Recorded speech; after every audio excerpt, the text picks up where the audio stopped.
आज ना माझ्याकडून एक चूक झाली, काय ते पुढे सांगते. सर्वांना गुड मॉर्निंग. स्वागत आहे तुमचं माझ्या मिनी ब्लॉगमध्ये. सकाळी उठून वॉकिंग करून फ्रेश वगैरे होऊन कोमट पाणी पिलं, त्याच्यानंतर शेक घेतला. आज काही एवढं काम नाही केलं, निवांतच होते. आरामात बसून कामं चालले, एवढे काही धावपळ नाही. आज निवांतचा दिवस होता, पण पसारा खूप काढलेला होता आम्ही कामे नसताना पण. कधी कधी म्हटलं चला आता साफसफाई करूया, काही दिवसात लग्न आहे त्याच्यामुळे पटापट आवरून घेऊया.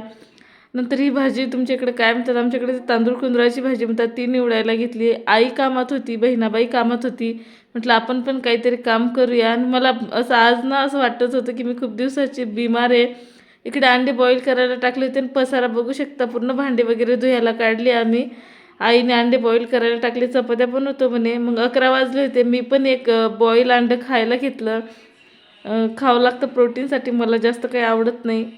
पण हे मीठ न टाकताच खायचं तसंच. त्याच्यानंतर मग जेवणामध्ये अंडा करी, तांदूळ कुंदराची भाजी, एक भाकरी. आणि काय चुकतं भाजीमध्ये, तेल बघा किती आहे, तरीही मी भाजी खायला घेतली. नंतर खाल्ली नाही मी ती भाजी. रात्रीच्या जेवणात चिकन होतं. चॅनलला सबस्क्राईब नसेल केलं तर नक्की करा, लाईक करा, शेअर करा, कमेंट करा. सर्वांनी मिळून जेवण केलं आणि असाच संपवला आजचा दिवस. भेटूयात पुढच्या ब्लॉगमध्ये.